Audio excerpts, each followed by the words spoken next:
अच्छा है, कुछ चीजें कभी नहीं बदलती हैं।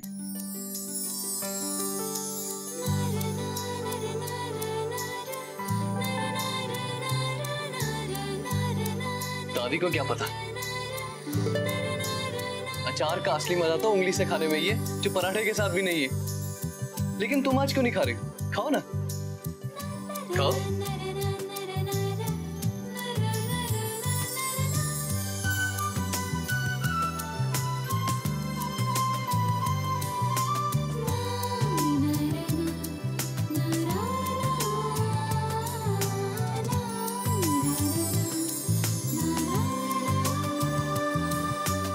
अरे दिव्या, चाची ने हमें ऊपर बुलाया क्या?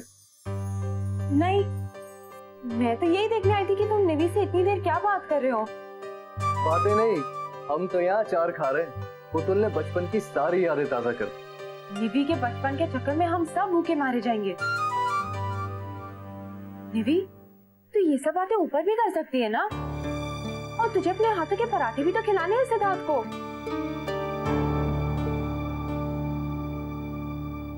दिव्या, जिस दिन तुम किचन में घुसने की हिम्मत करोगी ना, उस दिन मैं जान हथेली पर रख के तुम्हारे हाथ के सारे पराठे खाने आऊंगा। इसमें क्या है, मैं भी दादी से सीख लूंगी और फिर आपको खबर भी कर दूंगी कि बादशाह सलामत, आपके पराठे तैयार है। मैं इंतजार करूंगा महारानी साहिबा, और जैसे ही आप हुक्म करेंगी मैं हाजिर हो जाऊंगा। अब बहुत हो गया नाटक, चलो ऊपर। चलो।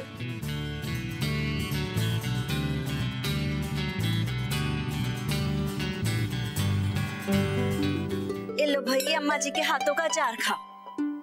ऐसा नहीं है कि मैं अचार नहीं डालती हूँ, पर तुम्हें अम्मा जी के हाथों का ही पसंद है तो लो और खा। इतने सालों में आपने दादी से सीखा नहीं चाची? नहीं, वो क्या है कि मौका ही नहीं मिला। नहीं माँ, आपने कोशिश ही नहीं की।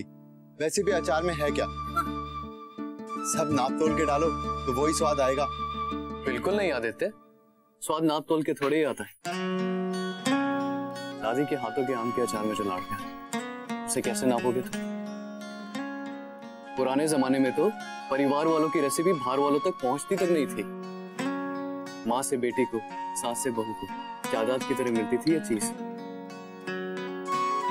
दिव्या और पुतुल बहुत लकी है जो उन्हें विरासत में मिला है ये अचार।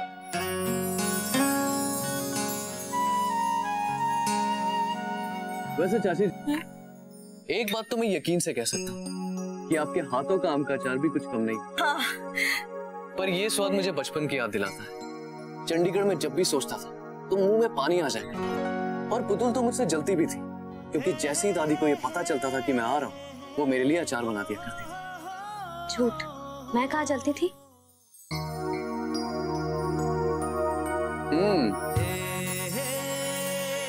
इसे कहते हैं परफेक्ट कॉम्बिनेशन। पुतुल के हाथों का पराठा और दादी के हाथों का अचार।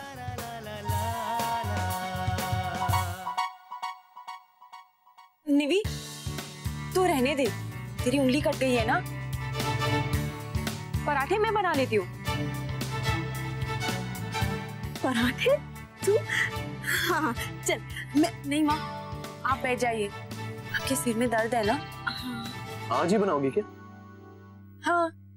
लेकिन हम सब तो तैयार नहीं है, बहुत हिम्मत जुटानी पड़ेगी, कहीं किसी को कुछ हो गया तो। हॉस्पिटल का नंबर तो है ना, पराठे तो आज मैं ही बनाऊंगी। हॉस्पिटल का नंबर तो याद नहीं है, बाकी बहुत कुछ याद है, लेकिन कुछ लोगों को तो कुछ भी याद नहीं है। बैठिए चाची, बैठिए।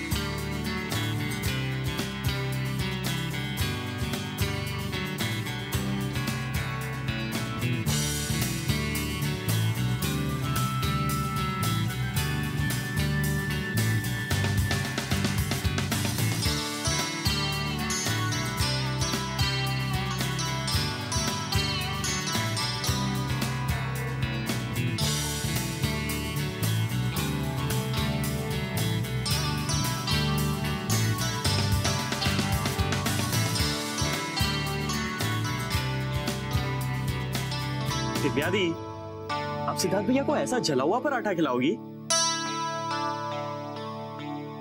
ये जलावा नहीं है, मैंने करारा किया है। शक्ल पे मत जाओ जूनियर, पहले खाओ फिर कुछ खाओ। अच्छा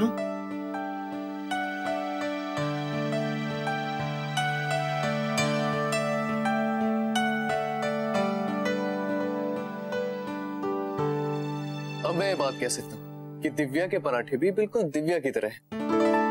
थोड़ा नरम, थोड़ा कड़क, थोड़ा जलावा और थोड़ा सा स्वाद वाला। तुम गुस्सा क्यों कर रही हो दिव्या? मैंने ऐसा कुछ बुरा तो नहीं कहा। कोई बात नहीं, धीरे धीरे सीख जाओगी।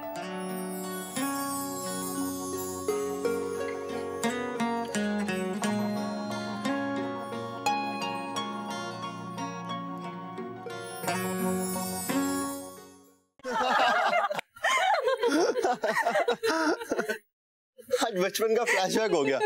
बस एक चीज नहीं करी, डम शराज। डम शराज खेल लेंगे ना तो बचपन का फ्लैशबैक पूरा हो जाएगा। हाँ भाई, कुछ खेलो हेलो। वैसे आज तुम सारे लोगों को देख के ऐसा लग रहा है जैसे तुम सब लोगों का ना बचपन वापस आ गया। बहुत ही अच्छे दिन थे। बिल्कुल सही कहा आपने चाची जी।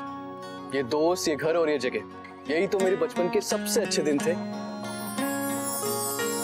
अच्छा चलो टीम बना लेते हैं। हाँ मैं नहीं खेलूंगी। पुतुल, तुम मेरी टीम में। क्यों? मुझे लगा हम बचपन दोहरा रहे हैं। तब तो मैं हमेशा तुम्हारी पार्टनर बनती थी। लेकिन अब तुम सब कुछ भूल जाती हो ना, इसीलिए। और सिद्धार्थ भैया, मैं भी आपकी टीम में। बिल्कुल। यश, तू अपने एग्जाम्स भूल गया है? चल तू जाके पढ़। रहने देना निधि, एक दिन नहीं पढ़ेगा तो क्या जाएगा। लेकिन जूनियर, कल डबल पढ़ाई करनी पड़ेगी। हाँ हाँ पक्का। और खेल की शुरुआत मैं करता हूँ। आदित्य भैया, आपकी टीम में से कौन आ रहा है? दिव्या। आओ दिव्या दी।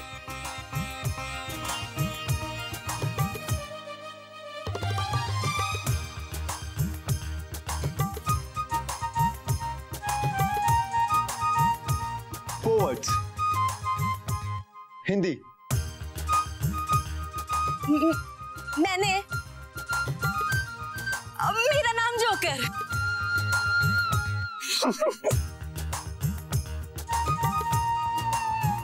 My name is Khan. बस बस बस, बहुत टाइम हो गया। Times up. ओके, 10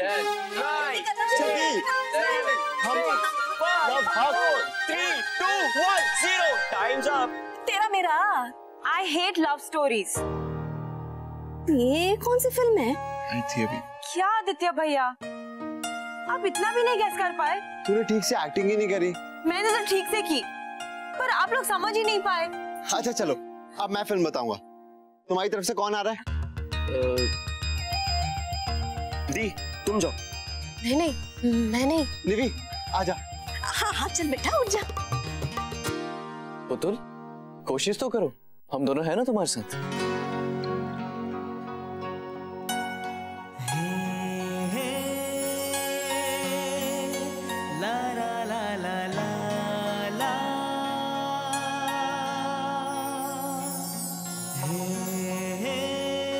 ये मैं कैसे?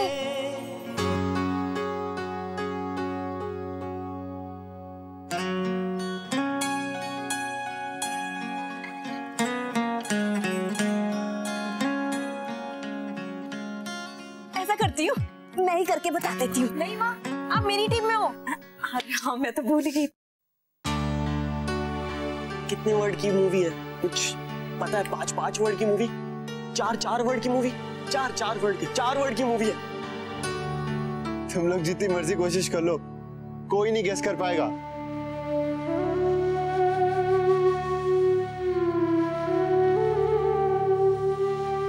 डरो मत पुतुल, होगा तुमसे।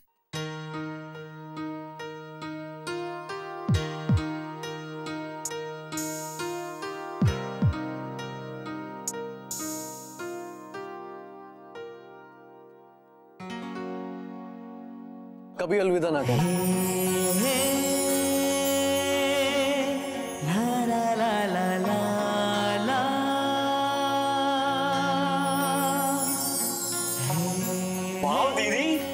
एक्टिंग कर दिया आप तो।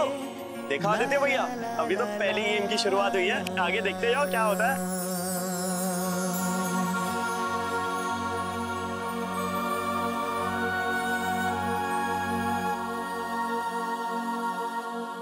मेरी जिंदगी का सबसे मनहूस दिन था। एक दिन में मेरी जिंदगी बिखर गई।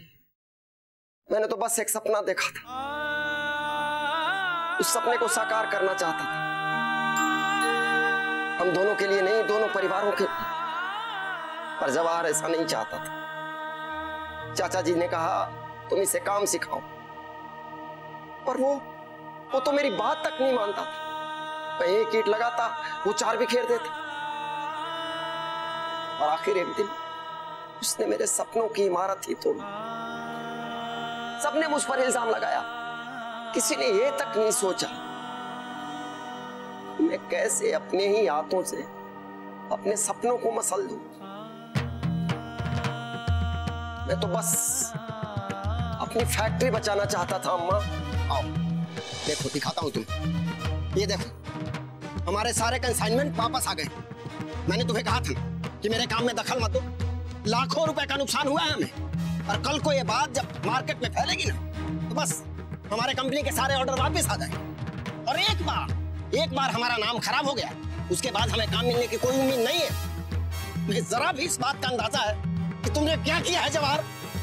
मुझे प्रोडक्शन से कोई मतलब नहीं है, और हमारे बीच तो पहले ही बात तय हुई थी ना कि मेरी जिम्मेदारी सिर्फ मैनेजमेंट है, और प्रोडक्शन की जिम्मेदारी तो तुम्हारी थी ना। ये तुमने क्या किया केशव? क्या किया तुमने ये? अब मुझे कुछ करना पड़ेगा। क्या करोगे तुम? तुम्हें कुछ करने की जरूरत नहीं है। ये सबूत तो मिटाने होंगे ना। पागल हो गए हो क्या? मैं भी भुवन से बात करता हूं। भाई और बाबूजी को बुलाने की कोशिश मत करो। मैं कह रहा हूं तुम छोड़ दो मुझे। उन्हें बताने की कोशिश। केशव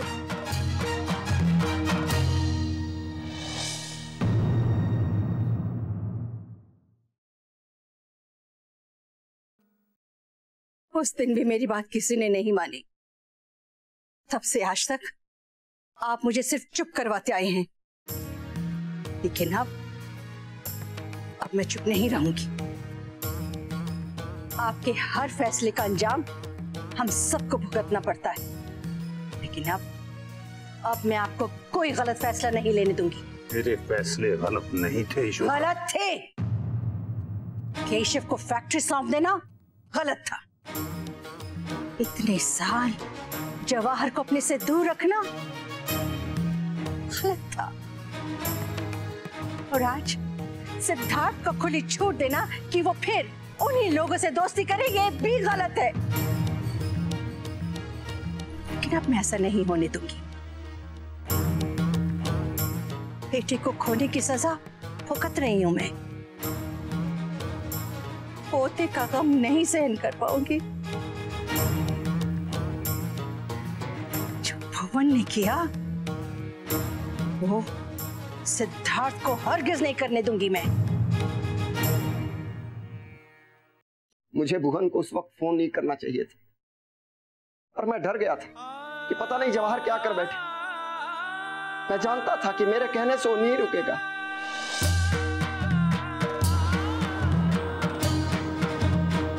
केशव, तुम इतनी रात तक फैक्ट्री में क्या कर रहे हो? मैं जवाहर को समझाने की कोशिश कर रहा था भुवन, और वो मेरी बात समझने के लिए तैयार ही नहीं।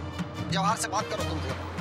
वो जो कर रहा है वो ठीक नहीं है, और उसका परिणाम बहुत बुरा हो सकता है। केशव, इस वक्त नहीं, कल बात करते हैं। मैं नहीं, कल नहीं। अगर आज उसे नहीं संभाला गया तो कुछ ऐसा कर बैठेगा जिसकी वजह से उसके साथ साथ मैं, तुम और पूरा सूद परिवार जल जा सकता है। तुम जवाहर से अभी किसी तरह से बात करो, रोको उसे।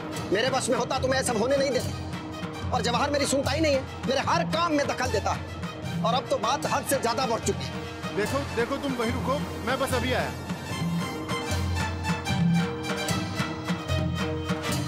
आप जा रहे हैं? हाँ वंदना, मुझे जाना ही होगा। कितना रोका मैंने उसे, मना भी किया कि बेटा मत जा, पर वो चला गया। नहीं माना मेरी बात, नहीं माना। भुवन, क्या हुआ? कहाँ जा रहे तू? माँ मैं संजौली जा रहा हूँ। संजौली? इस वक्त बेटा? सुबह चले जाना। हाँ मेरा जाना बहुत जरूरी है, वो केशव का फोन आया था। अरे ऐसा कौन सा जरूरी काम है जो सुबह नहीं हो सकता? हाँ मैं आपको बाद में बताता हूँ। अरे वापस कब आएगा? पता नहीं माँ, वो केशव का फोन आया तो बोलना मैं पहुँच रहा हूँ। वंदना, ये केशव का फोन क्यों आया था? पता नहीं माँ, पर इनकी बातों से लग रहा था जैसे फैक्ट्री में कोई प्रॉब्लम है। हमेशा मेरी बात मानने वाला मेरा बेटा उस केशव के बुलाने पर आधी रात में उसकी मदद करने चला गया।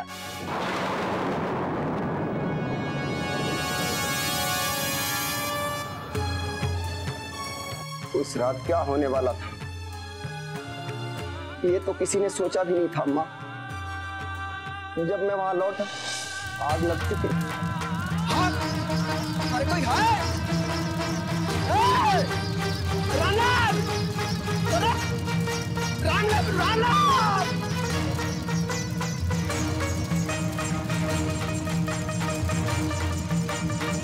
केशव बाबू, ये आग क्या चलेगी?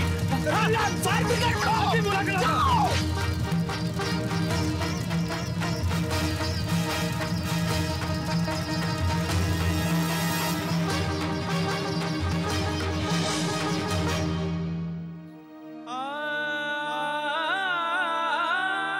अम्मा मुझे आज तक नहीं पता कि आग लगी कैसे। जब तक मैं कुछ करता आग पूरी फैक्ट्री में फैल चुकी थी।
मैंने भुवन को फैक्ट्री में नहीं बुलवाया था अम्मा।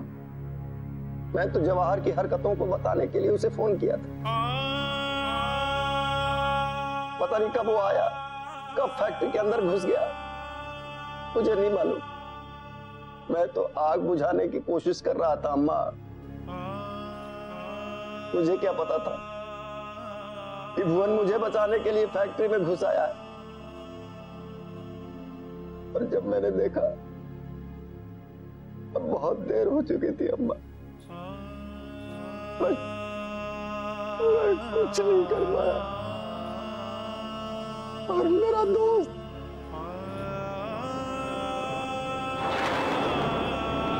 केशव को भी इतनी रात को फोन करना था। अरे इसे क्या मुसीबत आ गई कि आधी रात को बुला लिया इतनी दूर भुवन को। बिजनेस अकेले नहीं संभलता तो नहीं करना था ना शुरू बिजनेस। और वो जवाहर, वो भी अभी तक घर नहीं पहुंचा। और ये सब तभी होना था जब तुम्हारे बाबूजी यहाँ नहीं है।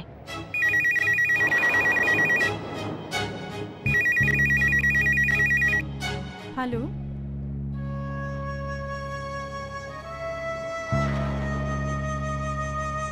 क्या वंदना, क्या हुआ बेटा, क्या हुआ? जिसका डर था वही हुआ। एक ही पल में दुनिया सोनी हो गई, सारी खुशियां छिन गई।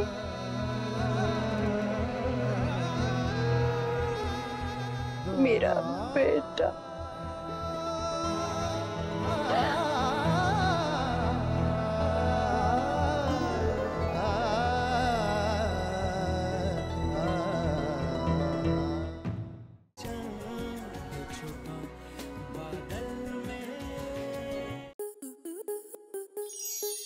स्टार प्लस के YouTube पेज पर आने के लिए आपका धन्यवाद। अपने फेवरेट शोज देखने के लिए subscribe to Star Plus YouTube page and hit the bell icon.